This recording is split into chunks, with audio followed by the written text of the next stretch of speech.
Hello and welcome back to the channel. My name is Mike Orayambuya, your average Joe card slinger, and today we're doing another Lorcana video.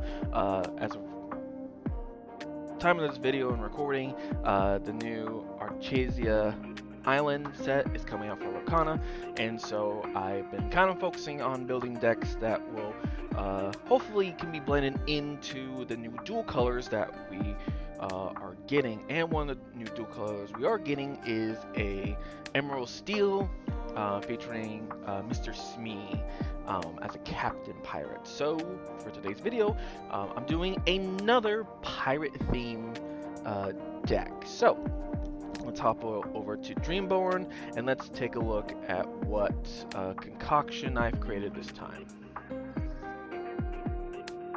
Alright, so this is going to just be a straight 60 card deck. As you can tell, it's mostly steel with some emerald. About almost half and half on inkable, non-inkable, and we're still very character heavy with some other items such as that. So we'll go through the characters first. 3 copies of Captain Hook, of Forceful Duelist. He is an inkable 1 cost. 1 strength, 2 willpower, quest is for 1. He has challenger +2, so basically when he challenges another character, another exhausted character, he gets +2 so, to his strength, so he actually becomes a 3/2 basically. Next, we're bringing back the Kakamora from Moana. This is a 1 cost non-inkable. He has 0 strength but 2 willpower. When you play this character, if you have another pirate character in play, you may deal 1 damage to the chosen character or location. Any quest is for 1. So his job is really not to. His job mainly is just to be played out and then banished later. And given that most of his deck is pirates, triggering this when play effect should not be a problem. Okay, going up to our level 2s, there are 3 copies of Mr. Smee, Bumbling Mate. He's a 2 cost inkable, 3 strength, 3 willpower, quest is for 2. At the end of your turn, if this character is exerted and you don't have a captain character in play, deal 1 damage to this character. So, pretty solid quester, getting 2 each time. Solid willpower and strength to deal damage and be able to take a hit. But you want to make sure you play him when there's a captain on the field, otherwise he will take damage to himself. Next we have another Mr. Smee. This is a 2 cost inkable Mr. Smee, Steadfast Mate. He is 3 strength, 2 willpower. During a turn, this character gains evasive. He also quests for 1. So this is basically your anti-evasive offensive character. Given that on your turn he gains evasive, so he can attack your opponent's evasive characters. Next we have Captain Hook, Underhanded. He is a 3 cost inkable. 1 strength for willpower. While this character is exerted, opposing pirate characters can't quest. So basically he is trying to undermine your opponent's pirate characters. And whenever this character is challenged, not challenges, is challenged, draw a card. And he also quests for 2. So basically with his high willpower, he's probably going to become a target. He won't do a lot of damage, but with 4 willpower, it's going to be a bit harder to get rid of him without some of the bigger characters coming at him. Let's see. Next we have Donald Duck. Only 1 copy of these. So this is a cost 3 inkable, 2 strength, 3 willpower, quest is for 1. Also has the effect of while you have a captain character in play, this character gains +2. So it goes from questing for 1 to questing for 3. Next we have Scrope. Audacious Mutineer. He is a 3 cost non-inkable, 2 strength, 1 willpower. He has evasive, meaning only other characters with evasive can hit him. He quests for 2, and when you play this character, you may pay 3 to banish chosen damaged character. So he's definitely one that you will do after maybe you challenge someone, or they challenge you and they take a hit. On your next turn, you hopefully at this point have at least 6, so you can pay 3 to play him, and then 3 to banish damaged character. Next up is John Silver, Greedy Treasure Seeker. He is a 3-cost inkable, 3 strength, 3 willpower. He quests for 1. And then for each location you have in play, this character gains resist +1 and +1 lore. There are a few locations we have in this deck, and so you definitely want to get them out to make him a bit stronger and to make questing with him a bit more worth it. Next, then we have another John Silver, Ship's Cook. He's a 3-cost inkable, 3 strength, 3 willpower. When you play this character, chosen character can't challenge during their turn, and he quests for 1 lore. So this is a way to maybe stall some of your a more aggressive opponent who is targeting your characters and wiping them out one by one. Next we have Captain Hook, Captain of the Jolly Roger. He is a 4-cost non-inkable, 3 strength, 4 willpower. When you play this character, you may return an action card named Fire the Cannons from your discard to your hand. Any quest is for 1.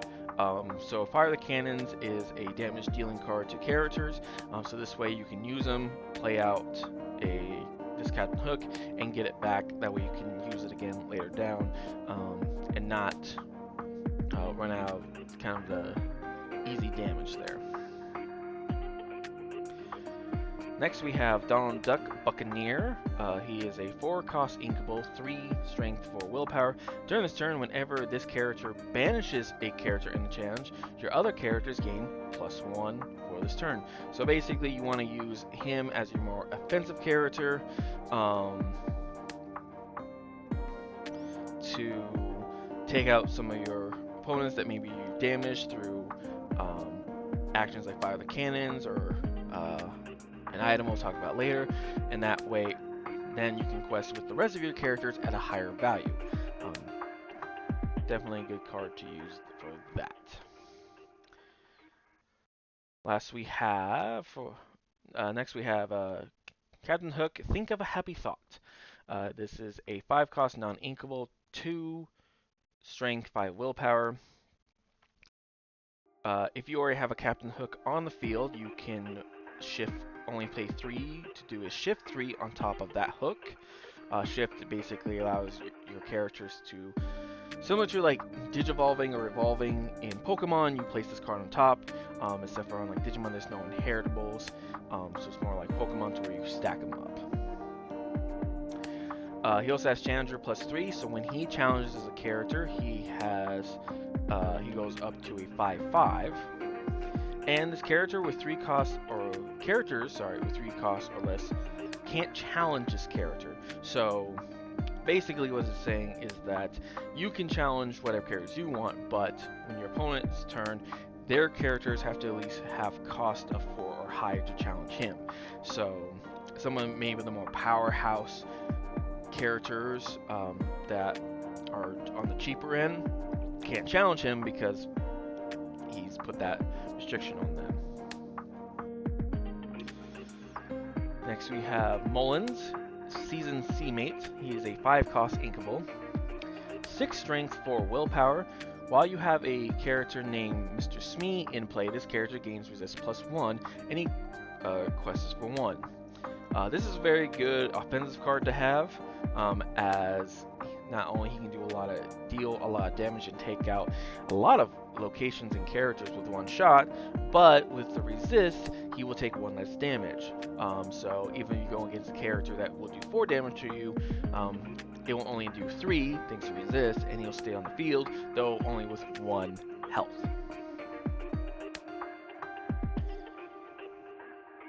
Next we have Starkey, Hook's Henchman. He's a 5-cost inkable. Another big boy at 5 strength for willpower, and then while you have a captain in play, this character gains +1 lore. So, only quests for 2, which is, in my opinion, still good to, especially you stack those up with other characters. And tie that up with Donald Duck, the Captain Donald Duck, where maybe for that turn he gains 3 instead of just 2, instead of 1. But also, given his 5 strength, makes him a very good offensive option as well. Next we have Mr. Smee, Captain of the Jolly Roger. He is a 6-cost non-inkable, 3 strength, 4 willpower. He has shift 4, so you can play him on top of another character named Mr. Smee for only 4 ink. And he quests for 2. Raise the colors in effect that when you play this character, you may deal damage to chosen character equal to the number of pirates in play. So if you have 3 pirates in play and you play out Captain Smee, now you can do 3 damage to any other chosen character. So this may be a good way to finish off an opponent or get rid of some of the more pesky characters your opponent has. Next we have Kakamora, the Pirate Chief. He's a 7-cost non-inkable. When this character quests, you may draw a card, then this card, 1 card to deal 1 damage to a chosen character or location. Key thing to remember when it comes to damage, it has to specifically say where you can apply the damage to. So if it only says deal X damage to a character, you can only deal X damage to a character. If you want to do damage to location, your cards have to specifically say, hey, you can target locations. However, if I discard a pirate card, which I have plenty of, I deal 3 damage instead. So yes, you get rid of a card in your hand, and yes, he is very expensive to play, but kind of worth it to either finish off a location or get rid of a menace on your opponent's side of the board. And lastly, we have John Silver, Stern Captain. He is an 8-cost inkable, 6 strength, 6 willpower, quests for 2. He can be played on top of another John Silver for the cost of 5, and he has resist +2. So already he reduces his damage by 2. So even with a character with 6 attacks him, he only takes 4. But at the start of your turn, deal 1 damage to each opposing character. So again, start of your turn, you ping your opponent's characters. Maybe you play out Scrope to finish them off, or you play out the Kakamora Pirate Chief to where that may finish off a character. It's like, oh, he went from 4 to 3, discard a pirate, now I've banished that character. So pretty good as just more consistent damage, and given his strength and willpower, very offensive character, and as well as a defensive character as well. Hopefully staying on the board as long as possible. So those are characters. Now we're going to go through our actions. First of all, we have an inkable 1-cost, prepare to board. Chosen character gets +2 strength for the turn. If it's a pirate character, they get +3. So very cheap buff card to make some of your characters' challenges go in your favor. So here's the action card that Captain Hook card was talking about. It is a 1-cost non-inkable action where you deal 2 damage to chosen character. So that's pretty significant. There are plenty of 2 willpower characters out there that can easily get eliminated by this, that may have good effects, or a way to finish characters off after you play the Pirate Chief Kakamora, or at the beginning of the turn, John Silver, the Stern Captain, has dealt damage to your opponent's characters. Next is Boom. This is just a one more expensive than Fire the Cannons, except for, sorry, it's a 2-cost inkable. Except for you can actually now target locations as well. That's where this important deal of your card have to say characters or locations. That way you can target both. Otherwise you just be able to target the character. But again, pretty cheap at only 2 ink to do 2 damage. Again, finish off opponents that you may have already damaged in previous turn. Last one is Ambush. I can exhaust one of my chosen characters to deal equal damage to their strength to a chosen character. So, let's say we have John Silver, the Stern Captain. He has 6 strength. If I use Ambush and exhaust him, I deal 6 damage to one of my opponent's chosen characters, and more importantly, he won't take any damage because it's not a challenge. I am just doing this damage straight out. But yeah, so yes, it's a 3-cost card, but given you have some of your bigger guys, even at the lower levels of 4 out of 5 of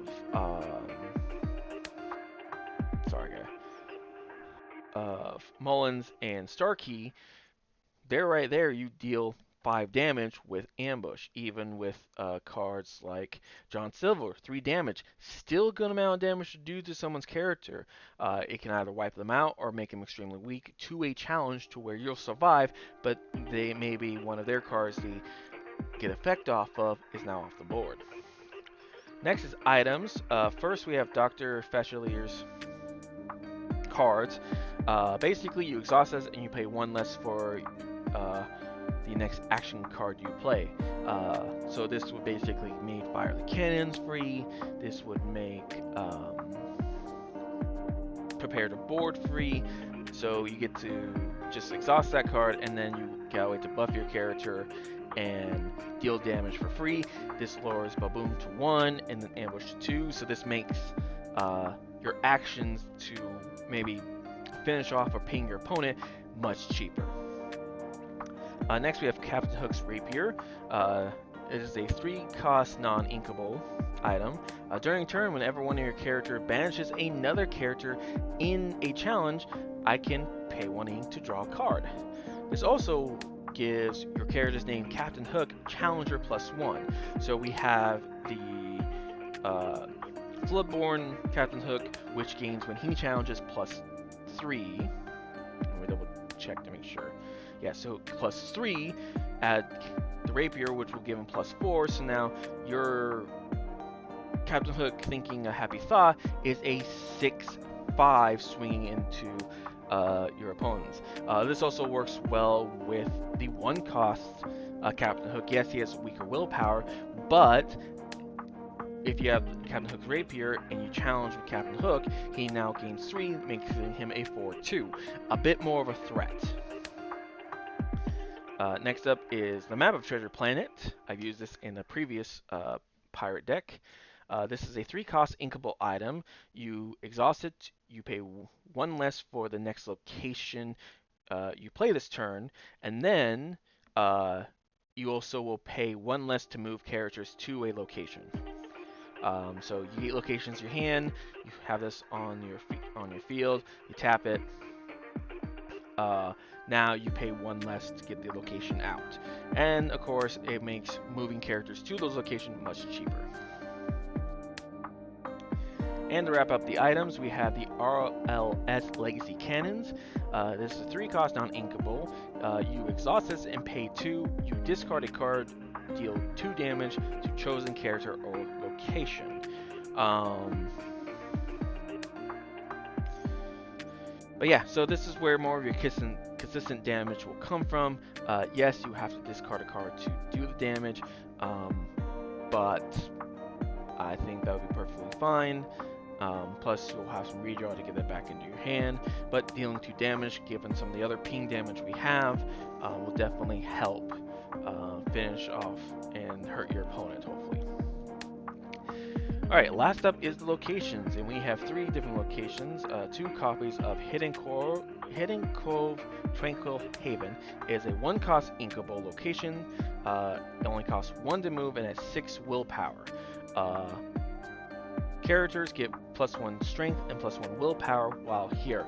This is not the same as resist, but playing cards here, and if you have the treasure map item out, you can actually move characters for free to this location. And so your Captain Hook's Challenger now becomes a 2/2 with Challenger 2, so now he becomes a 4/2. If you have the Rapier, he becomes a 6/2. So this location definitely will make your Challenger characters more of a threat. Next up, we have Owl Island, which is kind of the location of where this next set focuses on. This is a 3-cost non-inkable location. Cost 1 to move. But if you have the treasure map, it becomes free. It has 6 willpower. For each character you have here, you pay 1 less for the first action you play each turn. So if you don't want to exhaust your Dr. Pakshir's card, I know I'm saying that wrong, I apologize. If you don't want to tap that, you want to play a couple actions. Your first action, you pay 1 less, and that's, but again, it's every character got there. So if you have 2 characters, well, Boom is free, and then so you get your free action, you get 1 free action, and then you exhaust Dr. Fossilier's cards, and now you can play Fire the Cannons for free. So there you've done 4 damage to a character for practically nothing. And last one is Treasure Mountain, the Azurite Sea Islands. This is a very expensive location at 5 ink, but it's non-inkable. It will cost 2 to move a character there. It also has 9 will, but it does give you 2 lore at the beginning of your turn. The other nice thing is Secret Weapon. At the start of your turn, deal damage to chosen character or location equal to the number of characters here. So you place characters in the Owl Island to reduce your action cost, and then you also put characters in Treasure Mountain to constantly deal damage. And that is basically it for this pirate deck. I'm excited to hopefully get to play it, as well as add some of the new pirate stuff that will be coming out with the Archeza Island set. At the time of recording, actually this was the release of this video, the set should be out in all stores. Local game stores do get it early, so go support your local game stores and buy one of the new starter decks, buy a treasure trove, or there's also a Lilo and Stitch one as well. Again, they don't pay me to do that. I like Lorcana, and we always want more people to enjoy the games we do. But without further ado, that is it for this video. I want to thank you very much for listening to me babble for about 20 some odd minutes. If you want to let me know what cards you're excited for in the new Lorcana set, what dual color cards you're really hoping to experiment with, just tell me down in the comments below. Other than that, hope you guys have a wonderful day, evening, whatever it is in your part of the world. May your pulls be blessed, stay safe, and we'll see you next time. Bye-bye.